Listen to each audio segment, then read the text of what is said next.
The day my own son asked me to step aside during his engagement photos, I felt something inside me shatter. Not just crack, shatter.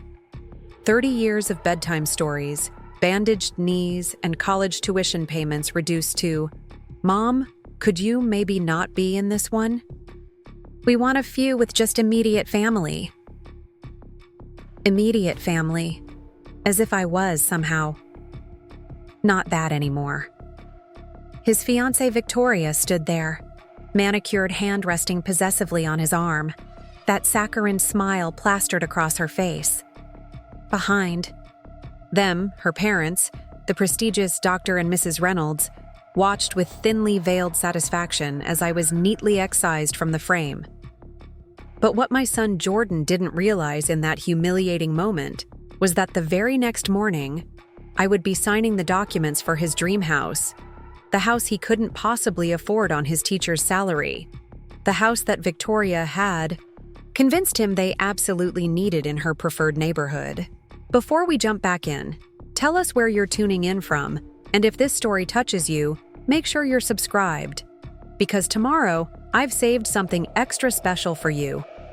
I never imagined motherhood would lead me here, standing alone on the sidelines of my son's life, watching another family claim him as their own. I was 22 when Jordan was born, a single mother with nothing but determination and 2 jobs to keep us afloat.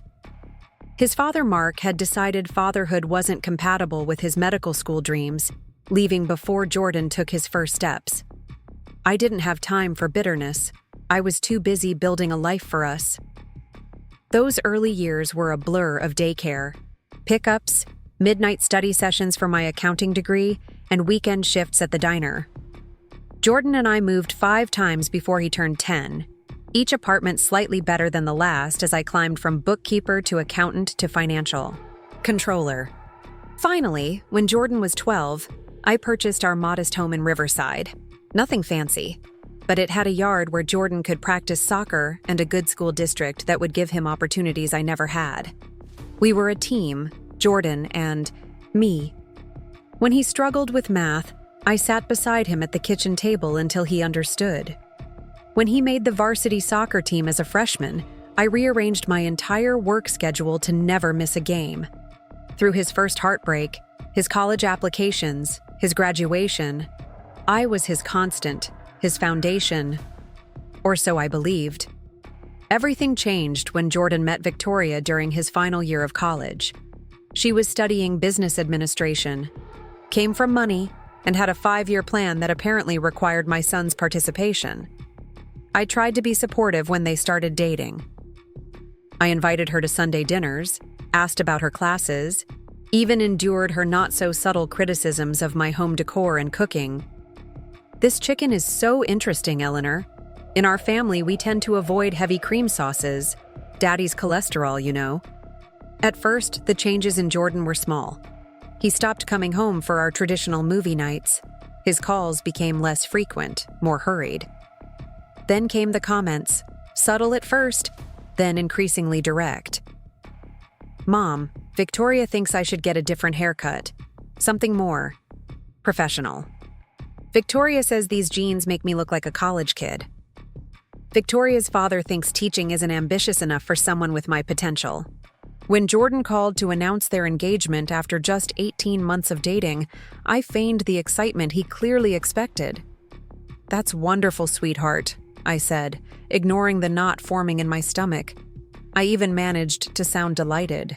When he explained they wanted a short engagement, Victoria had always dreamed of a December wedding at her parents' country club, and they'd managed to secure a last-minute cancellation date just 6 months away. The Reynolds family took control of the wedding planning immediately. Mrs. Reynolds, please call me Patricia, steamrolled every suggestion with comments like, "Eleanor, dear, we do understand budgets, but this is Victoria's special day." When I offered to host the engagement party at my home, Patricia laughed as if I'd suggested holding it in a parking lot. "Oh, that's so thoughtful, but we've already reserved the lake house. It'll be much more comfortable for everyone." Tadichi. Engagement party was my first glimpse of what was to come. The Reynolds Lake House was actually a sprawling estate overlooking Lake Winchester, with manicured gardens and a team of caterers bustling about. I arrived early, hoping to help, but was politely directed to sit with a glass of champagne while the professionals handled everything. I watched as Victoria's mother orchestrated the event, positioning Jordan like a prop beside their family photos, instructing him on which anecdotes were appropriate to share. That evening, I overheard Dr. Reynolds talking to Jordan on the terrace. "Son, teaching is noble work, but with your potential. Patricia and I think you should consider Patricia's brother's investment firm. The starting salary alone would triple what you're making now." Jordan's response haunted me for days afterward. "I've actually been thinking about that a lot, sir. Victoria and I have been discussing options." The Jordan I raised had wanted to teach since he was 16, inspired by his high school literature. Teacher who'd helped him find his voice through writing. He'd spent 4 years earning his education degree, glowing with pride when he secured his position at Westfield High. Now, after a few months with the Reynolds, he was considering abandoning his passion. When Victoria announced they had found the perfect house in Lakeside Heights, the most exclusive neighborhood in our city, I couldn't help but question how they planned to afford it on Jordan's salary, even if he did take the finance job. "Oh, we'll figure it out," Victoria said with a dismissive wave. "Daddy says real estate is an investment in our future." Later that evening, Jordan took me aside, his expression uncommonly serious. "Mom, I need to ask you something important." My heart lifted, hoping he was finally seeking my counsel, perhaps having second thoughts about the rapid changes in his life. "The down payment for the house. It's more than we expected," he began, not quite meeting my eyes. "Victoria's parents are contributing, but we're still short. I was hoping maybe you could help?" The request itself didn't shock me. I'd been saving for Jordan's future since the day he was born. What stunned me was how he asked, as if it were an embarrassing formality rather than the substantial sum it was. "Of course I'll help, Jordan. But are you sure about this house? It seems like a lot to take on right now." His face hardened in a way I'd never seen before. "Mom, this isn't just any house. It's in Victoria's neighborhood where her friends live. It's important for our social connections, for my career opportunities." "Your career as a teacher?" I asked softly. He looked away. "I've been offered a position at Reynolds Investment Partners. I start after the honeymoon." That night, I wrote a check for $175,000, nearly 2/3 of my retirement savings. When I handed it to Jordan the next day, he hugged me quickly, already distracted by a call from Victoria about appliance upgrades. The distance between us grew wider as the wedding approached. Jordan and Victoria were always busy with cake tastings, registry appointments, and countless dinners with the Reynolds social circle, events to which I was technically invited but made to feel like an afterthought. At the bridal shower hosted by Victoria's sorority sisters, I sat alone at a table of Reynolds' relatives who chatted about vacation homes and boarding schools while ignoring my presence entirely. Then came the rehearsal dinner at the Westbrook Country Club. I'd spent beyond my budget on a navy blue dress I thought appropriate for the mother of the groom, only to arrive and find Patricia Reynolds resplendent in a designer gown, nearly identical in color. "Oh dear," she said when she saw me, voice dripping with false concern. "I should have told you I was wearing navy. You look nice, though." I smiled through gritted teeth, determined not to cause a scene. But the real blow came later, during the seating arrangements for family photos. The photographer, clearly briefed by Patricia, directed the Reynolds family, including Jordan and Victoria, into position beneath the club's grand staircase. "Perfect," the photographer said. "Now just the immediate family, please." I stepped forward, only to feel Jordan's hand on my arm. Preparing and narrating this story took us a lot of time, so if you are enjoying it, subscribe to our channel. It means a lot to us. Now back to the story. "Mom, could you maybe not be in this one? We want a few with just immediate family." The room didn't actually fall silent. Conversations continued all around us, but in my ears, everything went quiet except for the roaring of blood.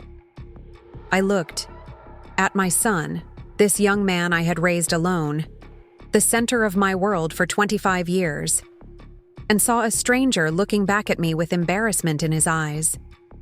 "Of course," I managed, stepping back into the shadows where apparently I belonged. For the rest of the evening, I moved through the rehearsal dinner in a fog, accepting condescending pats on the arm from Patricia's friends and deflecting questions about where Jordan's father was these days.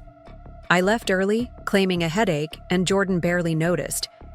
At home, I sat in my darkened living room surrounded by photographs of our life together. Jordan's first day of kindergarten, his high school graduation, the day we moved into this house. In every image, we were a unit, a team against the world. Now, I was just an inconvenient reminder of a past he seemed eager to leave behind. The next morning brought an email from the loan officer handling Jordan and Victoria's mortgage. As the contributor of a significant portion of the down payment, I needed to sign several documents confirming the gift status of the funds. The appointment was scheduled for 9 a.m. at Cornerstone Lending. I arrived early, my mind still replaying yesterday's humiliation. The loan officer, Ms. Bridges, greeted me warmly. "Mrs. Anderson, thank you for coming in. We just need your signature on the gift letter and a few disclosure forms." She slid the paperwork across her desk, and I began to read. The gift letter specified the $175,000 contribution to the property at 47 Lakeside Terrace, listed with a purchase price of $1. $2 million. But as I continued reading, something caught my eye. "Excuse me," I said, pointing to a paragraph near the bottom. "This says the gift is conditional on the borrowers maintaining the property as their primary residence for at least 5 years. I don't recall discussing this condition." Ms. Bridges looked confused. "That's the standard language Mr. Reynolds requested for all gift funds. He was quite insistent about it." "Mr. Reynolds? Dr. Reynolds is contributing to the down payment as well?" "Oh no," she replied, checking her computer. "According to our records, the down payment consists of your gift and approximately $50,000 from the borrowers themselves. Mr. Reynolds is serving as the guarantor for the loan due to insufficient income qualification from the primary borrowers." I felt a chill run through me. "May I see the loan application, please?" Ms. Bridges hesitated. "Technically, since you're not a borrower, I'm contributing nearly 80% of the down payment," I said firmly. "I believe that entitles me to understand exactly what I'm supporting." After a phone call to her manager, Ms. Bridges reluctantly pulled up the file on her computer and turned the screen toward me. What I saw made my blood run cold. The loan application listed Jordan's income not as a teacher, but as Vice President, Reynolds Investment Partners, a position he wouldn't start for months, with a salary nearly triple his current earnings. Victoria was listed as Marketing Director at a firm I'd never heard of, with a similarly inflated salary. Most disturbing of all, under Additional Properties Owned, I discovered they'd listed my house with an estimated value of $450,000, claiming Jordan had 50% ownership. My house, the home I had scrimped and saved for, that I had purchased long before Victoria entered the picture. The home that was solely in my name. "There must be some mistake," I said, my voice surprisingly steady despite the rage building inside me. "My son does not own any portion of my home." Ms. Bridges' expression shifted from confusion to concern. "Mrs. Anderson, mortgage fraud is a serious offense. If you're saying this information is incorrect, it's more than incorrect," I replied. "It appears to be deliberately falsified." I spent the next hour providing documentation proving my sole ownership of my home, my son's actual employment status, and requesting copies of everything I had just revealed. Ms. Bridges, now clearly uncomfortable, explained that the loan would likely need to be completely reassessed given these discrepancies. "What happens to my gift funds in the meantime?" I asked. "They remain in escrow until closing. If the loan doesn't proceed, the funds would be returned to you." As I drove home, my mind raced. The Reynolds family had somehow convinced my son to participate in what amounted to mortgage fraud. Whether Jordan fully understood what he was doing remained unclear, but the evidence suggested a deliberate attempt to secure a loan they couldn't legitimately qualify for, using my money and a claim on my home. I pulled into my driveway and sat there, staring at the house Jordan had grown up in, the house he apparently now believed he partially owned. My phone buzzed with a text from him.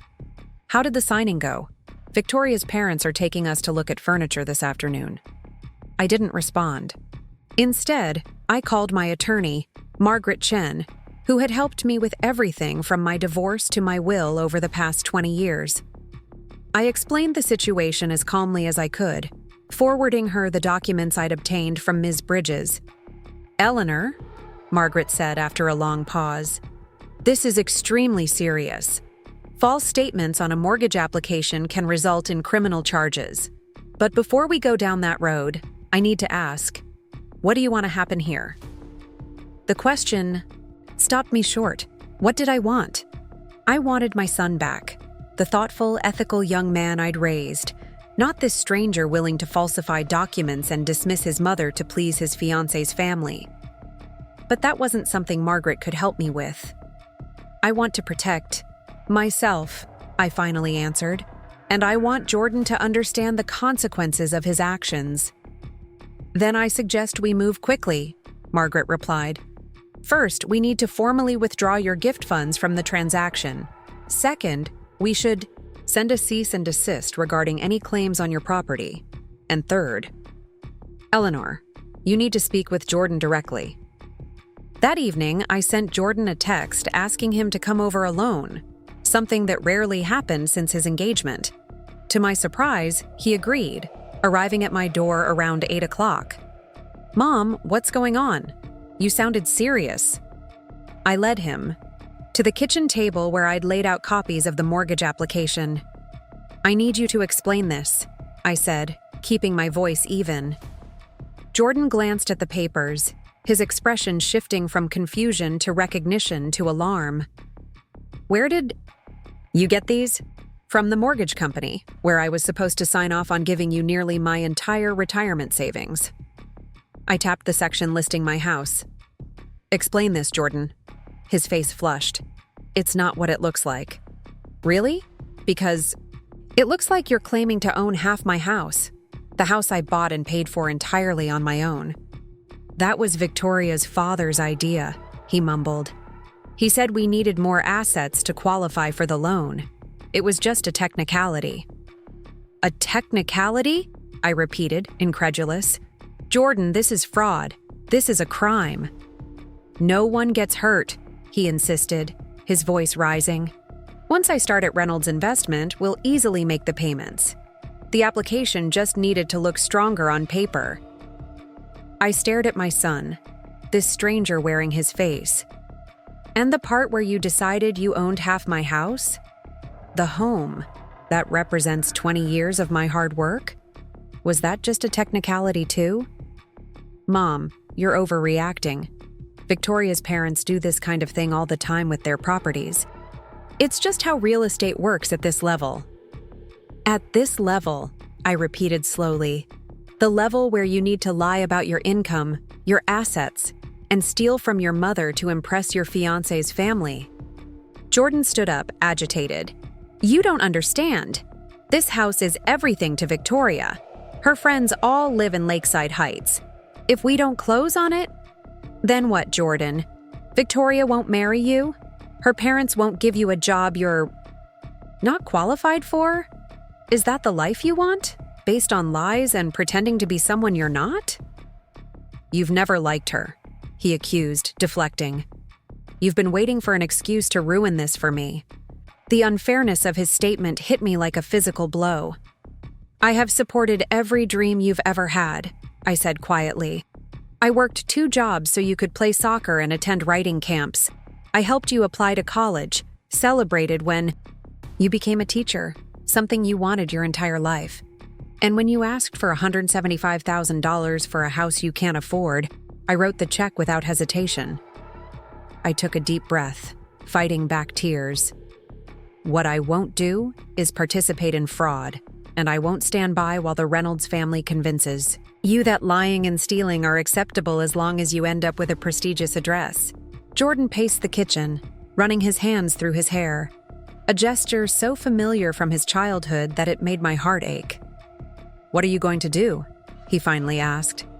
"I've withdrawn my funds from the escrow account," I told him. "And my attorney has sent documentation to the lender correcting the false information about my property. What happens next depends on you." His face paled. "You can't do that. The closing is next week. Victoria's already ordered custom curtains." The absurdity of his concern in the face of potential criminal charges almost made me laugh. "Jordan, listen to yourself. You're facing possible mortgage fraud charges, and you're worried about curtains." "You're exaggerating," he insisted, but I could see doubt creeping into his expression. "No one prosecutes this kind of thing." I slid another document across the table, a printout Margaret had sent me outlining recent mortgage fraud cases in our state. "People go to prison for this, Jordan. Is that what you want? To start your married life with a criminal record? To throw away your teaching career?" He fell silent, staring at the cases described in the document. "This wasn't my idea," he finally said, his voice small. "Dr. Reynolds said it was standard practice. He said since you were giving me the money anyway, claiming partial ownership of your house was just leveraging existing family assets. And that didn't strike you as wrong? Using my home, the home where I raised you, without even asking me?" Jordan didn't answer, but I could see shame beginning to replace defensiveness in his expression. "What am I supposed to tell Victoria?" he asked after a long silence. "Her parents have already announced the housewarming party to all their friends." "You tell her the truth," I said simply. "That you made a mistake, that the loan can't proceed as planned, and that you need to find a home you can actually afford." He looked at me as if I'd suggested he walk naked down Main Street. "You don't understand. The Reynolds family doesn't. They don't admit mistakes. They fix problems. By committing fraud? By lying? Is that the family you want to join? Jordan? Because it's not the family I raised you to be part of." I reached across the table and took his hand, the same hand I had held when he took his first steps, when he received his college acceptance letter, when he landed his teaching job. "You are a wonderful teacher, Jordan. Your students adore you. You have built a life to be proud of on your own merits. Why are you so willing to throw that away to become someone else?" Something in my words seemed to finally reach him. His shoulders slumped, and for the first time since Victoria entered his life, I glimpsed my son again, uncertain, vulnerable, but honest. "I don't know what to do," he admitted. "Everything's moved so fast. The engagement, the wedding plans, the house. Sometimes I feel like I'm just along for the ride." I squeezed his hand. "Then it's time to take back the wheel." The morning after my confrontation with Jordan, I woke to the sound of my phone ringing. Dr. Reynolds' name flashed across the screen. I'd exchanged numbers with Victoria's parents months ago during the initial wedding planning, but this was the first time he'd ever called me directly. My hand hovered over the screen, tempted to decline. Instead, I took a deep breath and answered. "Eleanor," he began without preamble, his voice carrying that particular tone of authority I'd come to recognize, the voice of a man unaccustomed to being refused. "We need to discuss this unfortunate situation." "Good morning to you too, Robert," I replied, keeping my voice level as I moved to the kitchen to start my coffee. "Let's cut to the chase. Jordan tells me you've withdrawn your contribution to their down payment." "That's correct." "I think there's been a misunderstanding," he continued smoothly. These real estate matters can be complicated for someone not familiar with high-value transactions. Perhaps if we met in person, I could clarify. There's no misunderstanding, Robert, I interrupted, my patience already wearing thin. The mortgage application contained false information about my property and Jordan's employment. That's not complicated. It's fraud. A beat of silence followed. Before his tone shifted, the veneer of civility thinning. Eleanor, I understand you're protective of Jordan, a mother's instinct and all that. But you need to consider his future. This house, the position at my firm, these opportunities don't come along every day. Opportunities that require lying? On legal documents aren't opportunities, I said. They're traps. Don't be dramatic, he scoffed.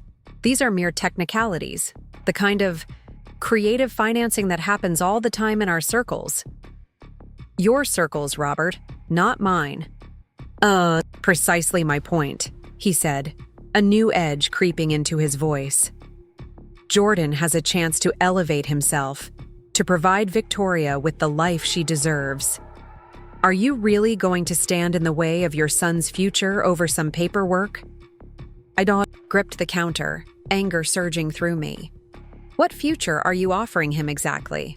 One where he abandons his calling as a teacher? Where he learns that lying and stealing are acceptable as long as they come with a prestigious address? Teaching, he repeated with undisguised disdain. Noble work, I'm sure, but hardly the career path for someone joining our family. Victoria has expectations, traditions. Then perhaps Victoria should marry someone else, I said quietly. The silence that followed was frigid. When he spoke again, any pretense of congeniality had vanished. I'd hoped we could resolve this amicably, Eleanor. But let me be clear. This wedding is happening, the house closing is proceeding, and Jordan will take his rightful place in our firm. If you continue to obstruct these plans, there will be consequences. Are you threatening me, Robert? I'm simply stating facts. I have considerable influence in this city. The Reynolds name opens doors and closes them. It would be a shame if Jordan found himself blacklisted from teaching positions because his mother couldn't see the bigger picture. My hand tightened. Around the phone. Let me state some facts of my own. I have documentation of the fraudulent loan application. My attorney has advised me on my legal options, which include reporting this to federal banking authorities. So, unless you want your family name associated with a mortgage fraud investigation, I suggest you reconsider your approach. You wouldn't dare, he said, but I heard the first note of uncertainty. Try me, I replied, surprised by the steel in my own voice. I've spent 25 years protecting my son. Did you really think I'd stop now? After a tense silence, Dr. Reynolds changed tactics. What is it you want, Eleanor? Is this about money? Name your price. The question was so absurd, so offensive, I almost laughed. I don't want your money, Robert. I want my son back. The one who was proud to be a teacher, who knew right from wrong, who valued honesty over status. If you cared about Jordan at all, you'd want the same. This discussion is pointless, he snapped. Perhaps Patricia should speak with you woman to woman. You might find her more sympathetic. I doubt that very much, I said. But you're right about one thing. This discussion is over. I ended the call before he could respond, my hands shaking slightly from the confrontation. I'd expected pushback, but the naked threat against Jordan's career crossed a line I hadn't anticipated. I immediately texted Margaret, updating her on the conversation and asking about protective measures for Jordan's teaching position. Her response was immediate. Document everything. I'll draft a cease and desist regarding any interference with Jordan's employment. Is he on board with this approach? That was the question, wasn't it? After our conversation last night, Jordan had seemed to understand the gravity of the situation, but I wasn't naive enough to think one heart-to-heart could undo months of the Reynolds influence. As if summoned by my thoughts, my doorbell rang. Through the peephole, I saw Victoria standing. On my porch, her perfect posture and designer handbag incongruous against my modest front door. Steeling myself, I opened it. "Eleanor," she greeted me with the practiced smile that never quite reached her eyes. "I hope I'm not interrupting your morning." "Victoria." I nodded, surprised by her appearance at my door. In all the months they'd been engaged, she'd visited my home exactly twice, both times with Jordan, both times making thinly veiled comments about the quaintness of the neighborhood. "May I come in? I think we should talk." I stepped aside, gesturing her into the living room.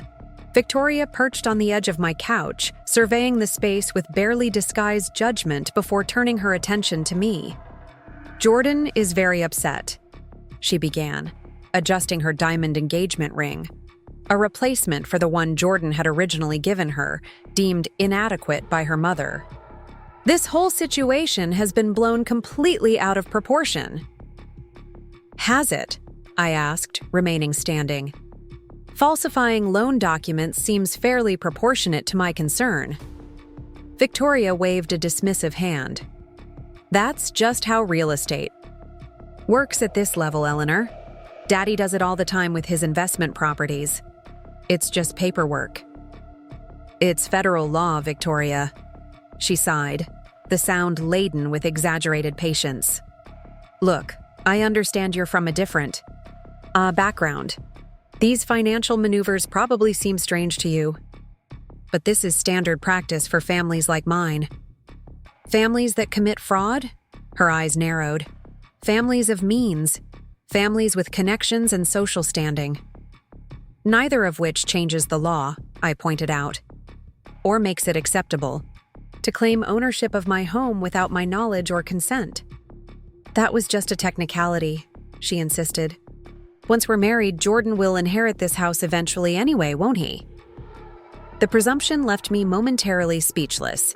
Not just the assumption about my will, but the casual way she'd reduced my life's work to a future asset for her benefit.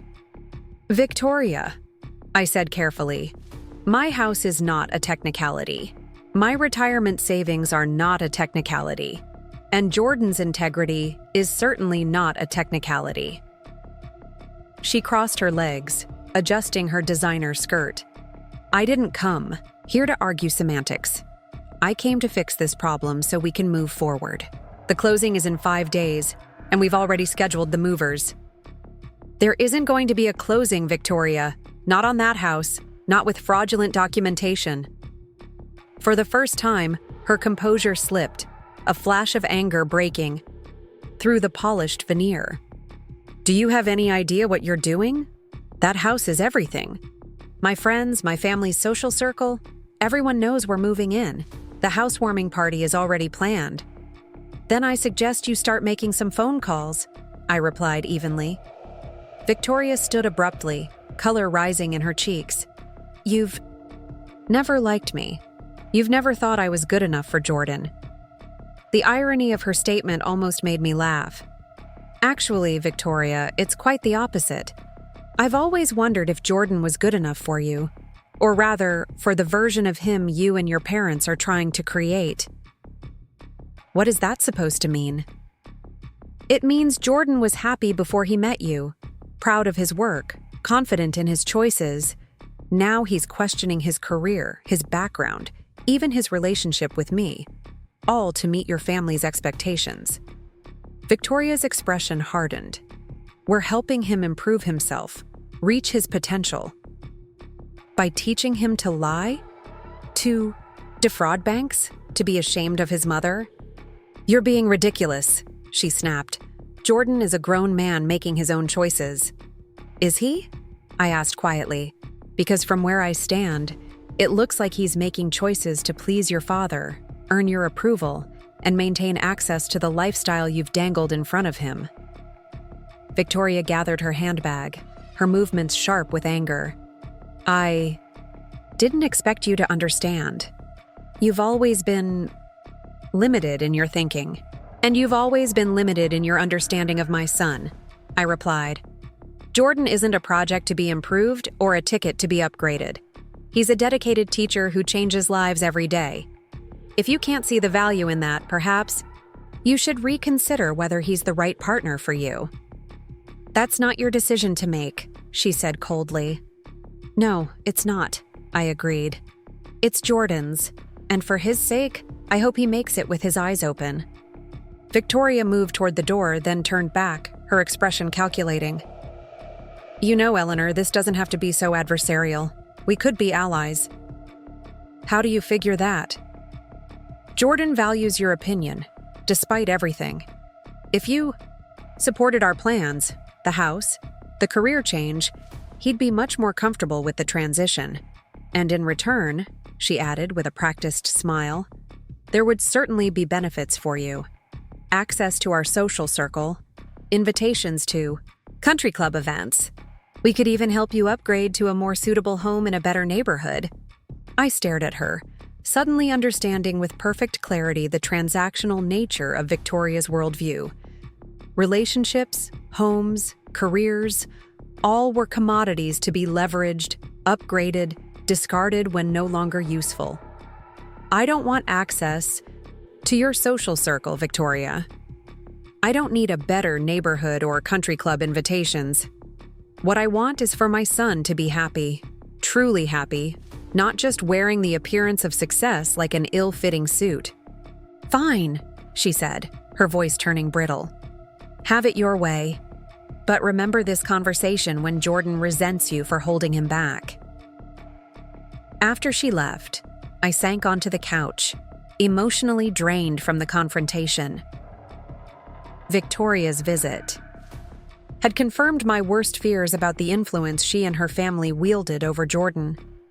The question now was whether the real Jordan, the one I'd raised, was still in there somewhere, capable of seeing through the glamour to the hollow core beneath.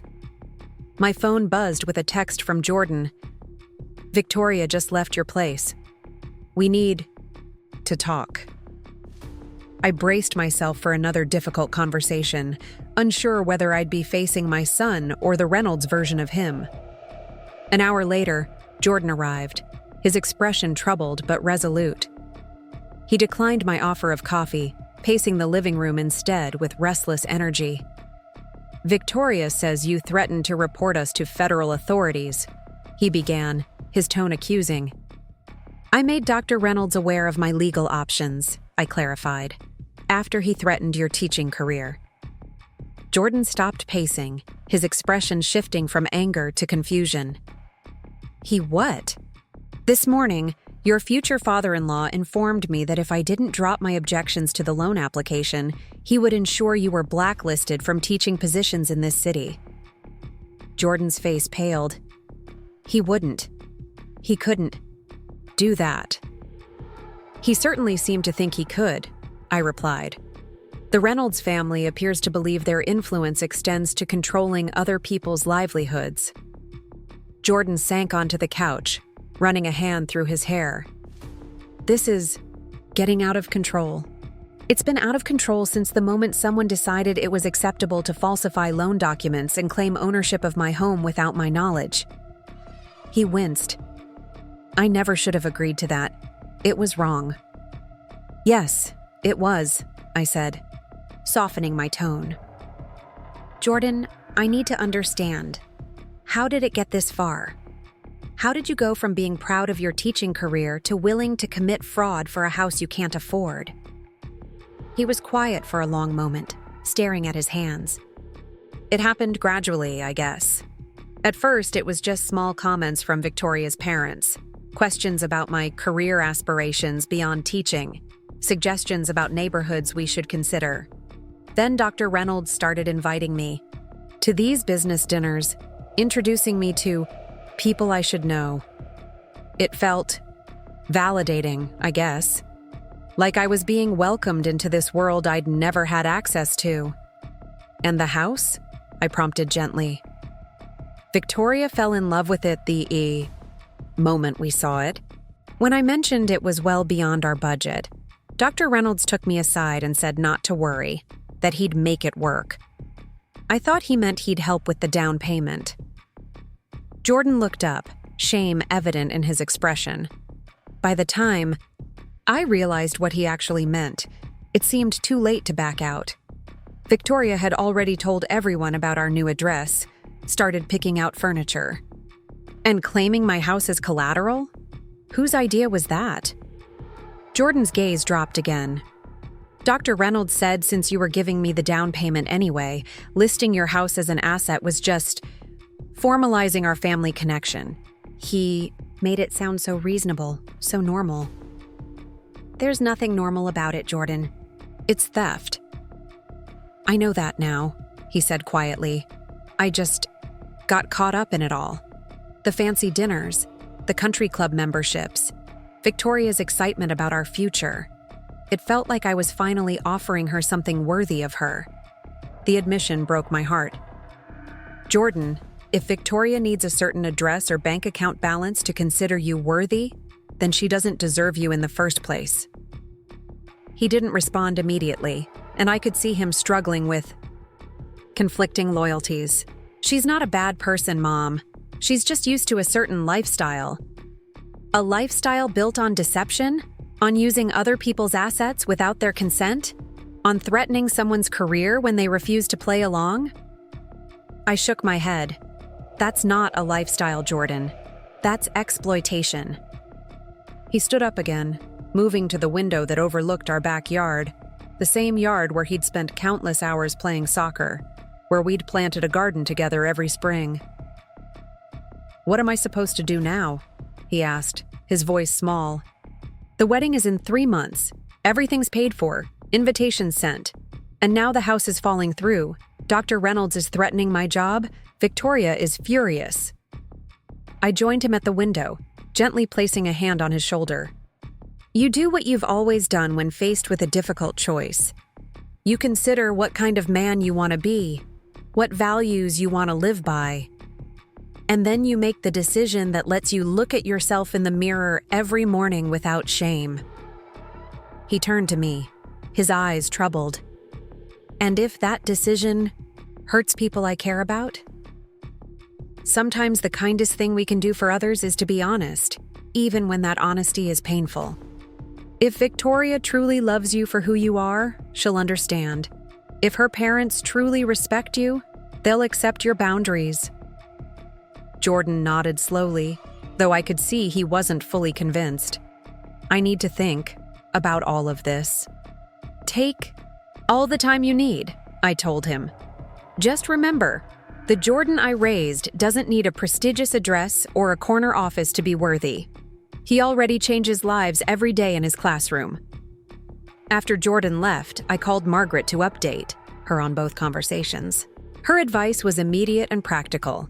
Document everything, share nothing further with the Reynolds family without legal review, and prepare for potential retaliation. These types of people don't surrender power easily, she warned. If they're willing to falsify mortgage documents, they may be willing to take other questionable actions to protect their interests. The warning proved prophetic. The next day, I received a call from Principal Hargrove at Westfield High, where Jordan had taught for the past 3 years. Mrs. Anderson, he began awkwardly.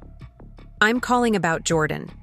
We've received some concerning information that I wanted to discuss with you before approaching him directly. My stomach tightened. What kind of information? An anonymous tip suggesting Jordan has been involved in some questionable financial dealings. Normally, I wouldn't give anonymous complaints much weight, but this one included documentation, a mortgage application with some potentially falsified information. The Reynolds had moved quickly. Principal Hargrove, I can explain the situation. But first I need to know, what action is the school considering? He hesitated. At this point, we're just gathering information. But given that our teachers are role models for students, any suggestion of financial impropriety is something we have to take seriously. I understand completely, I said, choosing my words carefully. Would it be possible for us to meet in person?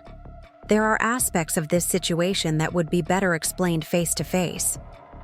Principal Hargrove agreed to see me that afternoon. I immediately called Margaret, who helped me compile a concise but comprehensive explanation of the events, including documentation of the Reynolds' role in the fraudulent application and my immediate actions to rectify the situation once I discovered it. The meeting with Principal Hargrove was tense but productive. I explained how Jordan had been manipulated by his future in-laws, acknowledged his lapse in judgment, and detailed the steps we'd taken to withdraw from the fraudulent transaction. Jordan made a mistake, I concluded. One he deeply regrets and has taken steps to correct. He's not a financial criminal. He's a dedicated teacher who temporarily lost his way under the influence of some very persuasive people. Principal Hargrove reviewed the documentation thoughtfully. I appreciate your candor, Mrs. Anderson, and I'm troubled by what appears to be an attempt to weaponize this situation against Jordan's career. As am I replied. My son has dedicated his life to teaching. For someone to threaten that commitment because of a personal dispute is unconscionable. I'll need to discuss this with the superintendent, he said. But from what you've shown me, it seems Jordan was more misled than malicious. That said, he'll need to demonstrate better judgment going forward. I couldn't agree more, I assured him. Before leaving, I took a risk. Principal Hargrove, may I ask who sent the anonymous tip? He hesitated, then replied, The email came from a law firm, Reynolds, Blackwell & Associates. I assumed it was a client of theirs with concerns.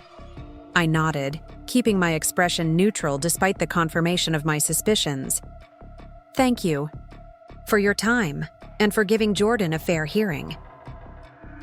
As I drove home, a cold anger settled in my chest. The Reynolds hadn't wasted any time making good on their threat, using their legal firm to try and destroy Jordan's career while maintaining plausible deniability. It was calculated, vindictive, and revealed exactly what kind of family Jordan was planning to marry into. My phone rang through my car's speaker. Jordan. Mom, I just got called into Hargrove's office. Someone sent the mortgage application to the school. They're questioning my professional ethics. I know, I said calmly. I've already spoken with Principal Hargrove and provided context for the situation. You what?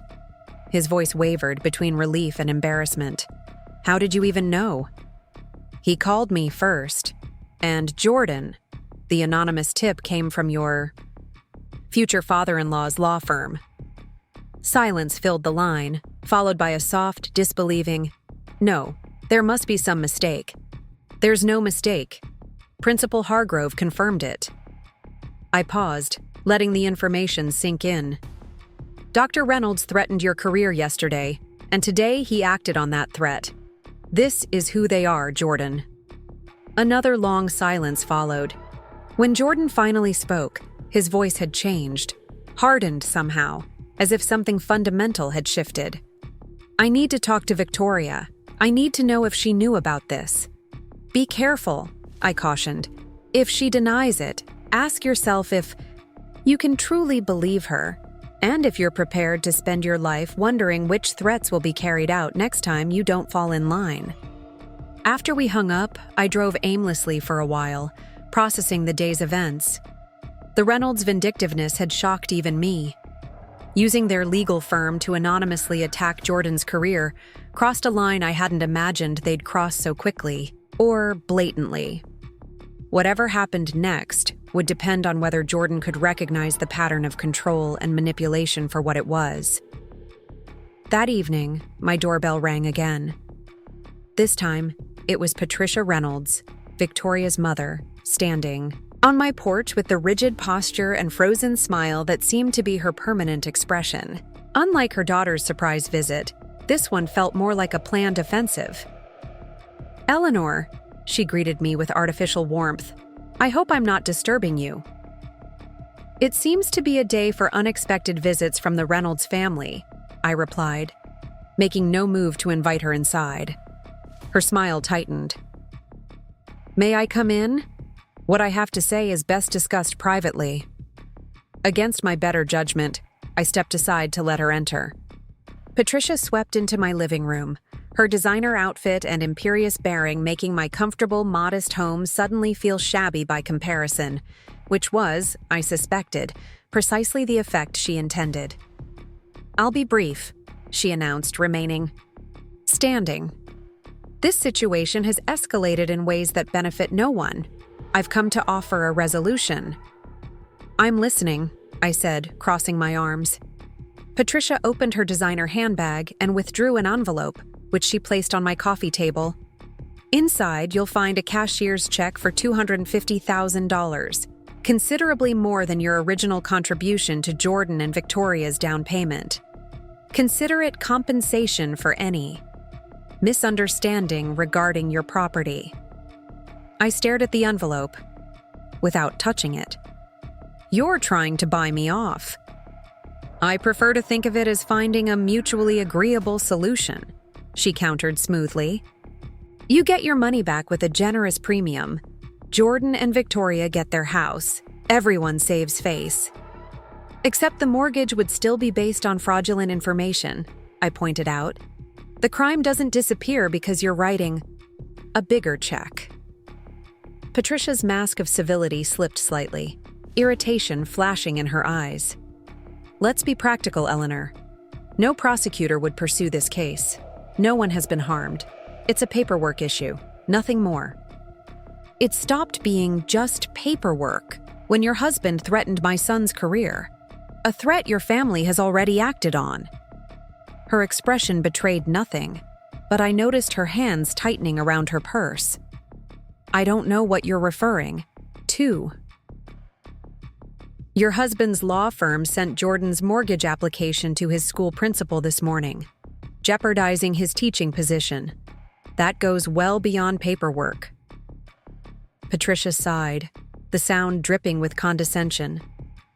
"If there was any communication with Jordan's employer, I'm sure it was simply an effort to ensure transparency. Robert believes strongly in ethical business practices." The sheer audacity of her statement left me momentarily speechless.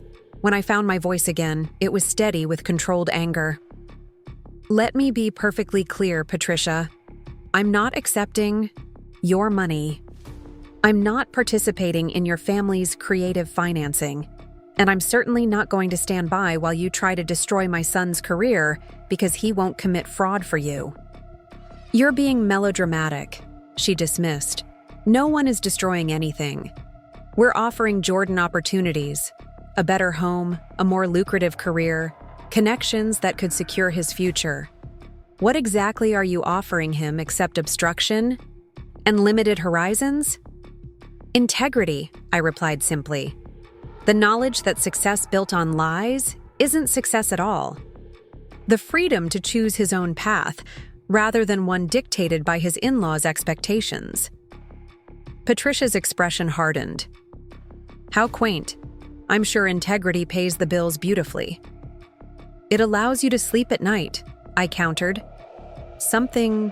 I wonder if you and Robert manage much of these days, given how casually you encourage young people to commit federal crimes."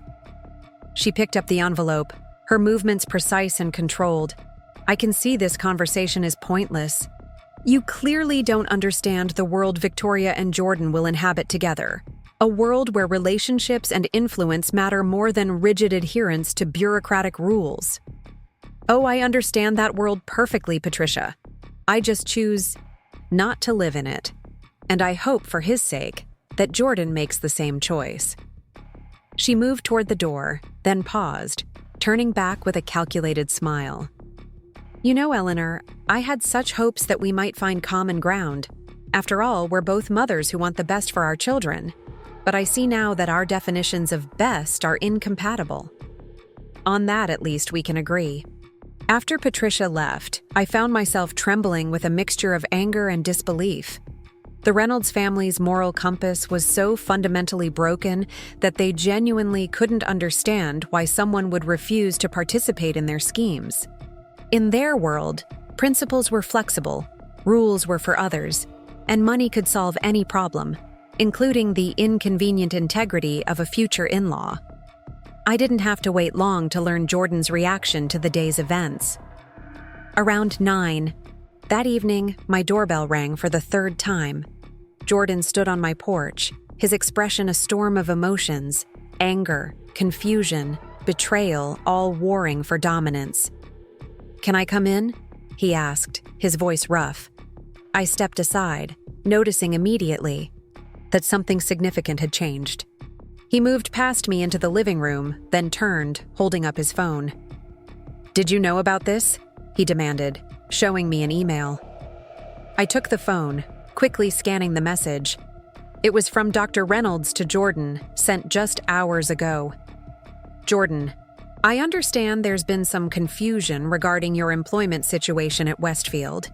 Rest assured this is merely a misunderstanding that can be easily rectified. I've scheduled a meeting with Superintendent Davis tomorrow morning to clear things up. As I've always said, the Reynolds family takes care of its own. We'll put this unpleasantness behind us and move forward with the house closing as planned. Robert." I handed the phone back, careful to keep my expression neutral. "What did you say to him?" "Nothing yet," Jordan replied, pacing the living room. "I wanted to talk to Victoria first, to see if she knew what her father had done." "And?" He stopped pacing, his expression hardening. "She said I should be grateful her father was willing to fix my problem. That if I hadn't been so difficult about the mortgage application, none of this would have happened in the first place." "I see," I said quietly. "And what did you tell her?" "That threatening my career isn't fixing anything. It's blackmail. That I'm not going to marry into a family that uses threats and manipulation to control me." His voice caught. "That maybe we need to reconsider whether we should be getting married at all." I moved to him then, placing a gentle hand on his. I'm so sorry, Jordan." He shook his head, eyes bright with unshed tears.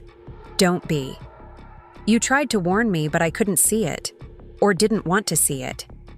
They've been doing this from the beginning, reshaping me, redirecting me, making me feel like who I am isn't good enough." "And how did Victoria respond when you suggested reconsidering the engagement?" Jordan laughed, the sound hollow and hurt. "She told me I was being ridiculous. That everyone has to make compromises in marriage. That her father was just trying to help, and I was being ungrateful." He sank onto the couch, suddenly looking exhausted. "Then she asked if I was really willing to throw away everything. The house, the job at her father's firm, our future, over a stupid teaching position." "And what did you say?" "I asked her if she was really willing to throw away our relationship over a house we can't afford and a job I never wanted." He looked up at me, a flicker of his old self visible beneath the hurt. "She didn't have an answer for that." I sat beside him, taking his hand. "What happens now?" "I don't know," he admitted. "Everything's been planned, paid for. The wedding is in 3 months. Everyone's expecting. The perfect Reynolds family event." "What do you want, Jordan?" I asked gently. "Not what Victoria wants, not what her parents expect. What do you want?" He was quiet for a long moment, staring at our joined hands. "I want to teach," he finally said, his voice growing stronger with each word. "I want a home I can actually afford without committing. Fraud. I want to be with someone who loves me for who I am, not who their family can shape me into." He looked up, meeting my eyes directly. "I want to be proud of the choices I make, like you taught me to be." I squeezed his hand, my heart full despite the painful circumstances. "Then that's your answer." Jordan nodded slowly, resolution building in his expression. "I need to end it, don't I? Before the wedding, before more damage is done." "Only you can make that decision," I told him. "But know this, whatever you choose, whatever comes next, I'm here. Not to fix things for you, but to support you while you fix them yourself." He leaned forward, resting his head in his hands. "I don't even know where to start. The venue deposits, the invitations, Victoria's dress. It's all been paid for. And her family will be furious. One step at a time," I advised. First, be completely certain of your decision. Then, be honest, with Victoria, with yourself. The logistics can be figured out, the financial loss can be absorbed, but continuing down this path knowing it's wrong, that cost is far greater. We talked for hours that night, working through scenarios, discussing practicalities. For the first time in months, I glimpsed the real Jordan emerging from behind the facade the Reynolds had constructed. Thoughtful, principled, uncertain, but determined to find his way back to himself. As he prepared to leave, he paused at the chores. Thank you, Mom. Not just for tonight, but for seeing what I couldn't see. For refusing to sign those loan documents even when it would have been easier to just go along with it. That's what parents do, I told him simply. We protect our children, even when, especially when, the greatest threat comes from the choices they're about to make. He hugged me then, tight and genuine, the way he used to before Victoria and her family had taught him to be more refined in his displays of affection. As I watched him drive away, I felt both profound relief and deep apprehension. Jordan had glimpsed the truth about the Reynolds family, but extricating himself from their influence, emotionally, financially, practically, would not be simple or painless. What neither of us yet realized was just how far the Reynolds would go to maintain control, and how the simple act of refusing to sign fraudulent loan documents would ultimately reshape all our lives in ways we couldn't imagine. The following morning, I awoke to a text from Jordan. I did it. Told Victoria it's over. Meeting with Principal Hargrove at 10 to discuss everything. We'll call you after. I stared at those simple words, relief and worry battling within me. Jordan had made the right choice, the necessary choice, but the aftermath would not be gentle. The Reynolds family had already demonstrated their willingness to target his career. I could only imagine how they might react to the broken engagement. By noon, when I hadn't heard from Jordan, I decided to drive to Westfield High. As I pulled into the visitor parking space, my phone rang. Margaret. Eleanor, I've just received a concerning call from the Chamber of Commerce, she began without preamble. Robert Reynolds is apparently making inquiries about your accounting certification. My stomach tightened. What kind of inquiries? The fishing expedition kind, Margaret replied grimly, asking if there had ever been complaints, suggesting he had concerns about financial advice you'd provided. I have contacts there who recognized this for what it is, but it shows how far he's willing to go, I finished, a cold anger settling in my chest. He's targeting my professional reputation now. Exactly. I've already contacted the state board to give them a heads up about potential false complaints. We should also review your client contracts, shore up any potential vulnerabilities. I thanked Margaret, promising to call her back after checking on Jordan. As I entered Westfield High's main office, the receptionist greeted me with a concerned expression. Mrs. Anderson, are you here for Jordan? He's still in with Principal Hargrove and the superintendent. The superintendent's presence was unexpected and worrying. How long have they been meeting? Nearly 2 hours now, she replied, glancing at the closed door of the conference room. There's someone else with them, a man who said he represents the school board. My heart sank. The Reynolds were escalating their campaign against Jordan, bringing their influence to bear at the highest levels of the school district. Before I could respond, the conference room door opened, and Jordan emerged, followed by Principal Hargrove, Superintendent Davis, whom I recognized from school functions, and a third man in an expensive suit. Jordan spotted me immediately, surprise and then relief crossing his face. Mom, what are you doing here? I was worried when I didn't hear from you, I said, studying his expression for clues about the meeting's outcome. To my surprise, he didn't look defeated. If anything, he seemed energized, almost defiant. Principal Hargrove stepped forward. Mrs. Anderson, good timing. We were just concluding our discussion with Jordan. The man in the expensive suit extended his hand. Mrs. Anderson, I'm Howard Mitchell, legal counsel for the school board. I shook his hand cautiously. I'm concerned about why the school board's attorney is meeting with my son regarding what should be a private matter. That's precisely what we've been discussing, Mitchell replied. The inappropriate injection of private matters into professional contexts. Superintendent Davis nodded. Mrs. Anderson, I want to assure you that the district takes very seriously any attempt to weaponize our administrative processes for personal vendettas. Jordan has been completely forthcoming about the situation with the Reynolds family, and we find their actions concerning, to say the least. I blinked, surprised by this unexpected support. I'm grateful to hear that. In fact, Principal Hargrove added, we were just discussing protective measures to ensure Jordan's position remains secure, regardless of any continuing pressures from outside influences. Jordan's expression was one of measured relief. They've been incredible, Mom. Once I explained everything, the fraudulent loan application, breaking off the engagement, Dr. Reynolds' threats, they immediately recognized what was happening. Superintendent Davis's expression turned serious. The district has unfortunately encountered the Reynolds family's influence before. 3 years ago, they attempted to have a teacher removed after their older daughter received a B+ rather than the A she felt entitled to. We recognize the pattern. Howard Mitchell cleared his throat. I've advised the district to document all communications from the Reynolds family or their representatives moving forward. Any attempt to interfere with Mr. Anderson's employment based on personal matters will be treated as potential harassment. The support was so unexpected, so contrary to the Reynolds' confident assertions about their influence, that for a moment, I was speechless.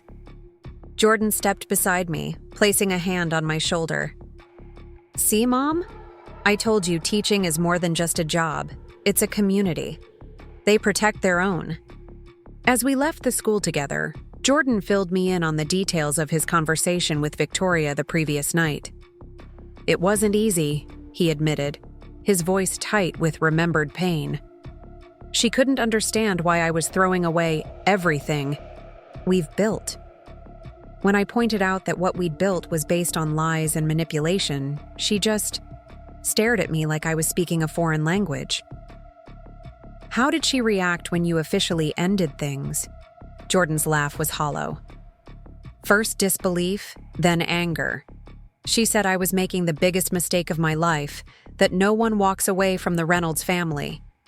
When that didn't work, she switched tactics, crying, pleading, promising we could get a different house, one we could afford honestly. He shook his head. But it was too late. I could finally see the pattern so clearly, the way they'd been molding me, isolating me from you, from my friends, from everything that made me me. Have you heard from her parents? Not yet, he said grimly, but I'm sure I will. Victoria said her father would destroy me for embarrassing their family this way. That's partly why I went straight to Principal Hargrove this morning. I wanted to get ahead of whatever they might try next. Smart move, I told him, proud of his foresight. Margaret called earlier. Dr. Reynolds is already making inquiries. About my accounting certification. He's expanding his targets. Jordan's expression darkened. I'm so sorry, Mom. This is all my fault. No, I said firmly. This is the Reynolds' fault. They're the ones who chose to respond to rejection with threats and retaliation. You're doing the right thing by standing up to them. We spent the afternoon at my house, Jordan making difficult phone calls to friends and family members who'd been invited to the wedding, me reaching out to my professional network to alert them to potential false complaints. It was exhausting, painful work, but there was also a sense of clearing the air, of reclaiming control over our lives. Around 5 o'clock, Jordan's phone rang, Dr. Reynolds. He looked at me, hesitating.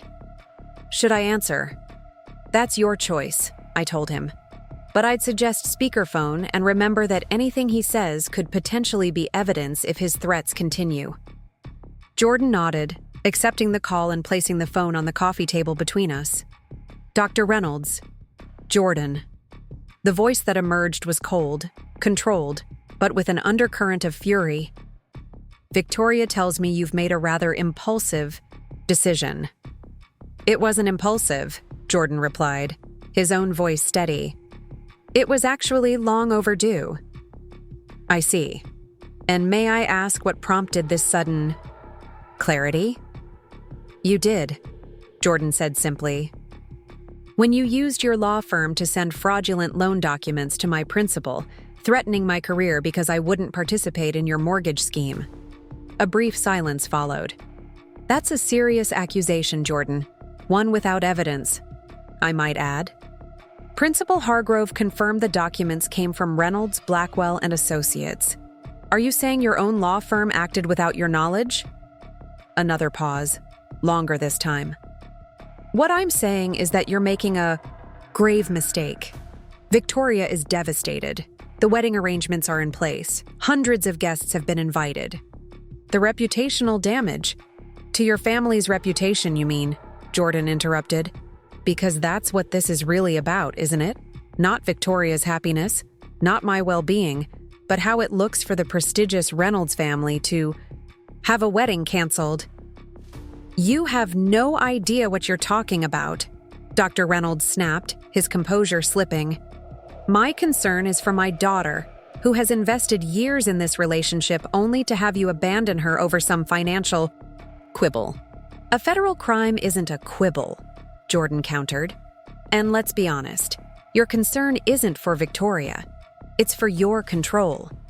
You've been trying to reshape me since the day we met, pushing me to abandon my career, my values, even my relationship with my mother, all to fit your image of what your daughter's husband should be. Dr. Reynolds' voice turned icy. I offered you opportunities most men would kill for. A position at my firm, connections that could have secured your future. And this is how you repay that generosity? It wasn't generosity, Jordan said quietly. It was investment. You never saw me as a person, just another asset to acquire for the Reynolds portfolio. You ungrateful? Dr. Reynolds caught himself, his voice shifting to a dangerous calm. Let me be clear, Jordan. This decision has consequences. You think your little teaching position is secure? You think your mother's business won't suffer? You have no idea the reach my family has in this community. Jordan met my eyes across the coffee table, his expression resolute. Actually, Dr. Reynolds, I think I'm finally beginning to understand exactly who your family is and how you operate, and I want no part of it. You'll regret this, Dr. Reynolds said, the threat unmistakable. Both of you will. No, Jordan replied, a new strength in his voice. What I would regret is spending my life trying to meet your impossible standards, abandoning my values for your approval, watching you try to control every aspect of my future. That would be something to regret. This conversation is pointless, Dr. Reynolds declared. Clearly, Eleanor has poisoned you against us. I expected better from you, Jordan. My mother didn't poison me against anyone, Jordan said firmly. She simply refused to participate in fraud even when it would have been easier to go along with it. She showed me what real integrity looks like, something I haven't seen much of in the Reynolds household. Dr. Reynolds' voice turned dismissive. Return Victoria's ring by the end of the week. We'll handle the wedding cancellations. Don't contact her again. The call ended abruptly, leaving a heavy silence in its wake. Jordan exhaled slowly, tension visibly draining from his shoulders. That went about as expected, he said, with a weak attempt at humor. You stood your ground beautifully, I told him, truly proud of the strength he'd shown. But his threats weren't empty, Jordan. The Reynolds family doesn't surrender control easily. I know, he nodded grimly. So what do we do now? We prepare, I said. We document everything, strengthen our professional networks, and make it as difficult as possible for them to follow through on those threats. But most importantly, we live our lives according to our values, not their expectations. The Reynolds, Campaign against us began almost immediately. Within days, I received calls from two of my largest clients, apologetically informing me they were restructuring their accounting services. Both had connections to the Reynolds family's various business interests. My banker called to notify me that my small business line of credit was up for routine review, despite having been renewed just 3 months earlier. For Jordan, the attacks were more personal. Victoria launched what could only be described as a social media smear campaign, posting carefully edited text conversations and photos that portrayed Jordan as deceptive and unstable. Her friends amplified these posts, creating a distorted narrative that rippled through their social circle and beyond. Several wedding guests who had initially expressed understanding about the cancellation now withdrew their support, swayed by the Reynolds version of events. Most painfully, the Reynolds claimed the moral high ground by announcing they would donate all non-refundable wedding deposits to charity in light of recent unfortunate circumstances, effectively casting themselves as benevolent victims while implicitly blaming Jordan for wasting resources. Through it all, we documented everything, consulted regularly with Margaret, and focused on strengthening the parts of our lives the Reynolds couldn't touch. Jordan threw himself into his teaching, developing new curriculum units that energized both him and his students. I diversified my client base, reaching out to small businesses that operated outside the Reynolds sphere of influence. It was exhausting, sometimes demoralizing work, but underneath the stress and uncertainty, there was something else growing, a sense of authenticity, of living in alignment with our values rather than in fear of external judgment. 3 weeks. After the confrontation with Dr. Reynolds, Jordan received an unexpected email from Victoria's younger sister, Sophia. Unlike the rest of her family, Sophia had always seemed uncomfortable with their manipulative dynamics, often retreating into the background during family gatherings. "I probably shouldn't be writing this," her message began, "but I can't stay silent anymore. What my parents are doing to you and your mother isn't right. They've done this before, to my ex-boyfriend, to Victoria's ex before you, even to business associates who refuse to play by their rules. It always follows the same pattern: threats, professional attacks, social isolation. I've attached some emails I found on my father's shared drive that you should see. Be careful how you use this information. If they find out I sent it, the consequences would be significant. Just know not everyone in this family agrees with their methods." The attached emails were damning. Detailed discussions between Dr. Reynolds and various associates about how to pressure Jordan into compliance, explicit strategies for targeting my accounting practice, and perhaps most disturbingly, conversations about leveraging connections with the school board to undermine Jordan's teaching position. "Howard Mitchell is the weak link," one email read. "He handled the Westfield grade dispute for us 3 years ago. Remind him of that if he hesitates to cooperate on the Anderson situation." The emails provided context for why the school district had been so supportive. Howard Mitchell had recognized the pattern from previous Reynolds interventions and decided not to participate this time. They also gave us concrete evidence of a coordinated campaign of harassment, evidence that Margaret assured us would be invaluable if legal action became necessary. Armed with this documentation, we took a more proactive approach. Margaret drafted formal cease and desist letters to Dr. Reynolds and his law firm, explicitly referencing the emails and outlining the potential legal consequences of continued harassment. She also prepared a detailed complaint to the State Bar Association regarding the law firm's unethical behavior. "We won't file these immediately," she advised, "but having them ready sends a message that we're prepared to escalate if necessary." The strategy worked better than we'd hoped. Within days of Margaret delivering the cease and desist letter to Reynolds, Blackwell and Associates, the pressure eased noticeably. My business credit line was suddenly approved without additional review. Jordan's principal reported that inquiries about his employment status had ceased. The social media campaign against him gradually lost momentum as Victoria and her friends moved on to other targets. It wasn't a complete victory. The Reynolds family still wielded considerable influence in certain circles, and there were lingering professional relationships that remained strained or severed.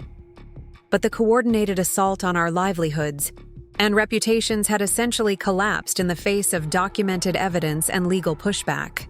6 months after breaking his engagement, Jordan had settled into a new rhythm. He'd moved into a modest apartment near the school, thrown himself into a master's program in educational leadership, and gradually rebuilt the friendships that had fallen by the wayside during his relationship with Victoria. The pain hadn't disappeared entirely. Betrayal of that magnitude leaves lasting marks. But he was healing, reclaiming the parts of himself that had been suppressed or dismissed. As for Victoria, social media updates showed she'd begun dating. The son of one of her father's business partners just 2 months after the broken engagement. Their carefully curated photos featured country club events, luxury vacations, and designer outfits. The lifestyle Victoria had always prioritized. Jordan admitted feeling a mixture of relief and sadness when he saw these posts. Relief that she'd moved on so quickly, confirming his suspicions about her priorities, but sadness for the genuine connection he'd once believed they shared.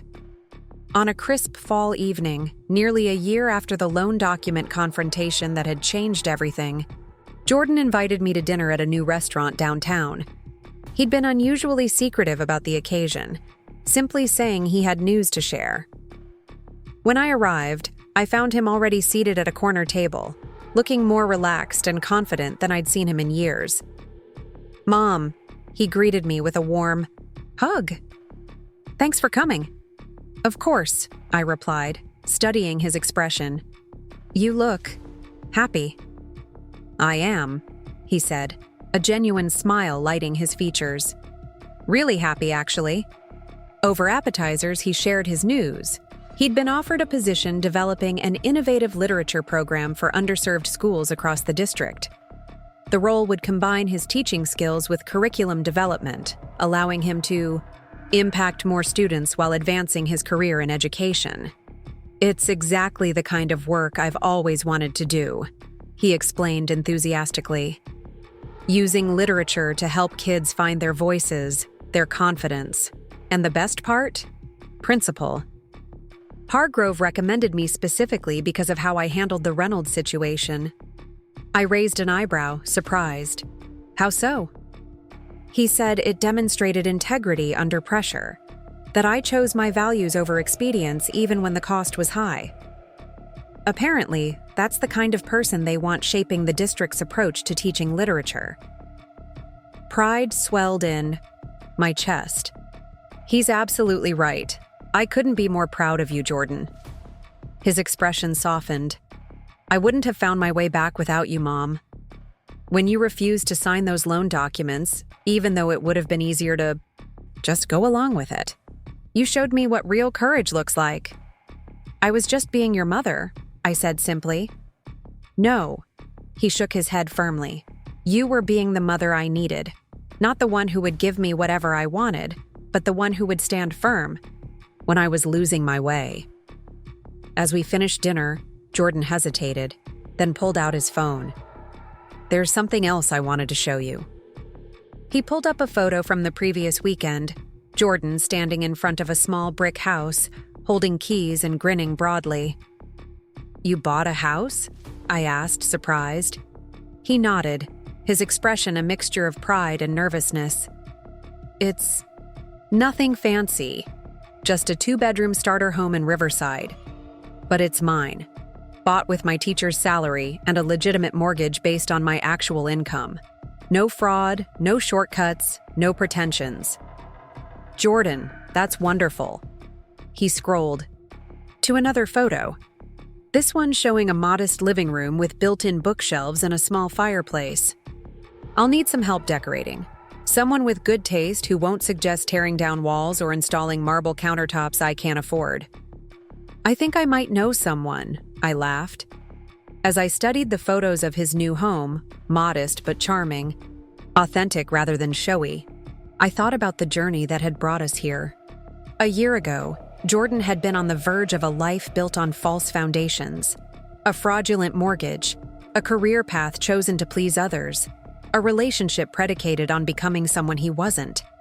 The simple act of refusing to sign loan documents had set in motion a cascade of revelations and choices that ultimately led him back to himself. "You know," Jordan said thoughtfully, "I was so angry at first, at the Reynolds, at Victoria, even at you for a while. I thought you were ruining everything by refusing to sign those papers." He shook his head. "I couldn't see that you were actually saving me from a life that would have slowly hollowed me out from the inside. Sometimes the most loving thing a parent can do is stand firm when it would be easier to give in," I replied. He reached across the table, taking my hand. "I have a housewarming party planned for next month. Nothing elaborate, just a few close friends, some colleagues from school. I'd like you to be there, not just as a guest, but as the guest of honor." "I'd be delighted," I said, squeezing his hand. "And Mom?" he added, his expression turning solemn. "I want you in every single photo, front and center where you belong."